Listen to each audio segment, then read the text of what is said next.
हे दोस्तों दोस्तों हम बचपन में बहुत प्यारे, चंचल और मासूम होते हैं। दुनिया के बारे में हमें कुछ भी पता नहीं होता, इसीलिए हमारे पेरेंट्स और दूसरे हमसे जो बोलते हैं हम उसे एकदम सच मान लेते हैं और उस पर एग्री और यकीन करते हैं, चाहे वो बातें झूठी क्यों ना हो। जैसे कि खाना खा लो वरना भूत पकड़ लेगा।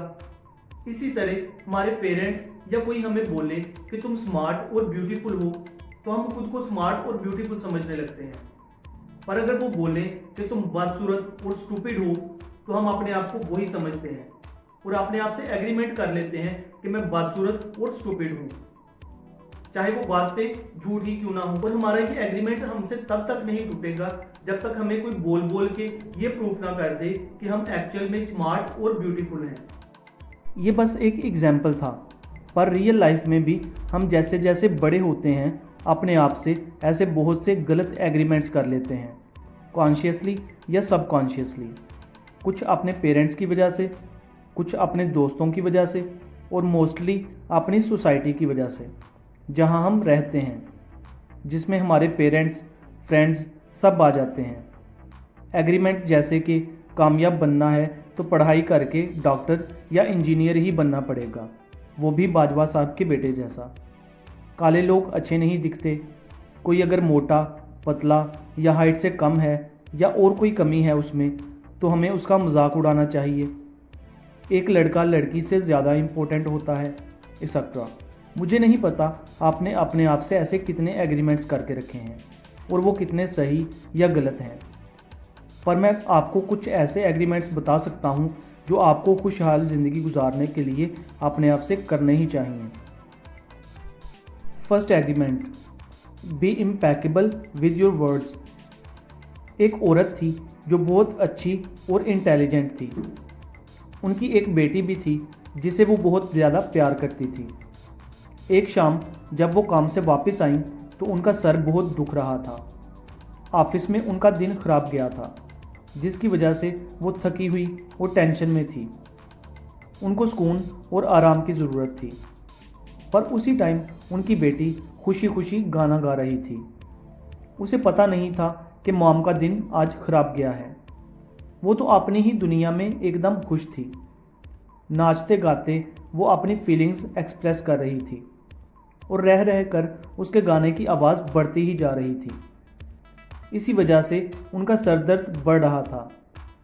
फिर आखिरकार उनका सब्र टूट गया और उनने अपनी बेटी को गुस्से से चिल्ला के कहा, चुप रहो, तुम्हारी आवाज़ बहुत गंदी है, चुप हो जाओ खुदा के वास्ते। रियल में उस बच्ची की आवाज़ बुरी नहीं थी।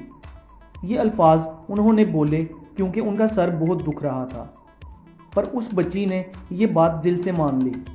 उसने अपने साथ एग्रीमेंट कर लिया और फिर कभी गाना नहीं गाया। उसे लगा उसकी आवाज़ ख़राब है जो लोगों को परेशान कर सकती है, इसलिए गाना तो दूर की बात, उसे लोगों से बात करने में भी प्रॉब्लम होने लगी। उसने ये मान लिया था कि अगर वो अपनी फीलिंग्स दबा के रखेगी और एक्सप्रेस नहीं करेगी तो उसे लोग एक्सेप्ट करेंगे। इस एग्रीमेंट ने उस लड़की की पूरी ज़िंदगी बदल दी। जब भी हम किसी का ओपिनियन सुनते हैं तो उसे सच मान लेते हैं और अपने आप से एग्रीमेंट कर लेते हैं और वो हमारे बिलीव सिस्टम का हिस्सा बन जाता है। इस स्टोरी में उस बच्चे के नेगेटिव एग्रीमेंट का रीज़न उसकी मॉम थी, जो कि उसके साथ सबसे ज़्यादा प्यार करती थी। उनके गुस्से से कुछ निकले वर्ड्स थे जो उन्हें खुद भी नहीं पता होगा कि उसने उस बच्ची की ज़िंदगी पे किस कदर असर कर दिया। इंसान ये नहीं समझता कि उसके वर्ड्स, उसकी बातें कितनी ज़्यादा पावरफुल हैं और वो कितना असर कर सकती है दूसरों की और उनकी खुद की लाइफ को। बस अपनी बातों से इंसान बड़ी से बड़ी जंग शुरू या ख़त्म कर सकता है। दोस्तों ज़्यादातर वालिदैन ये गलती करते हैं कि वो अपने बच्चों को हमेशा मनफी अल्फाज बोलते हैं, क्रिटिसाइज और उनकी बुराई करते हैं। तू नालायक है, तू बेवकूफ़ है, तू कभी कुछ नहीं कर सकता, वगैरह वगैरह। वालिदैन को लगता है कि ऐसा बोल के वो अपने बच्चे का कुछ भला कर रहे हैं, पर असल में वो ऐसा बोल के अपने बच्चे का कॉन्फिडेंस और सेल्फ बिलीफ ख़त्म कर रहे हैं, जो कि कामयाब बनने के लिए बहुत ज़्यादा ज़रूरी है। अगर वालिदैन अपने बच्चे को नालायक बोलेंगे तो वो कहीं ना कहीं मान लेगा कि वो नालायक है और वैसा ही और बनेगा। सो प्लीज मेरी रिक्वेस्ट है आप सबसे कि अपने बच्चे को तनकीद करना, कंपेयर करना बंद कर दें और हमेशा उनकी कमियों पे बुराई करने की बजाय उनकी अच्छी बातों पे उनकी तारीफ और हौसला अफजाई किया करें, क्योंकि वालिदैन का ये सिंपल सा एग्रीमेंट बच्चों की जिंदगी पे बहुत ज्यादा असरअंदाज हो सकता है। एग्रीमेंट नंबर 1 था, हमेशा पॉजिटिव और सच बोलो, अपने वर्ड्स में प्यार रखो, तनकीद करना बंद करो, बुरा बोलना बंद करो और गॉसिप करना बंद कर दो। दोस्तों अगर आपको ये वीडियो अच्छी लगी तो इसे शेयर करें अपने दोस्तों और रिश्तेदारों के साथ, ताकि उनकी जिंदगी में भी चेंज आ सके। मैं आने वाली वीडियो में एग्रीमेंट नंबर 2 और नंबर 3 पे बात करूंगा। Finally thanks for watching.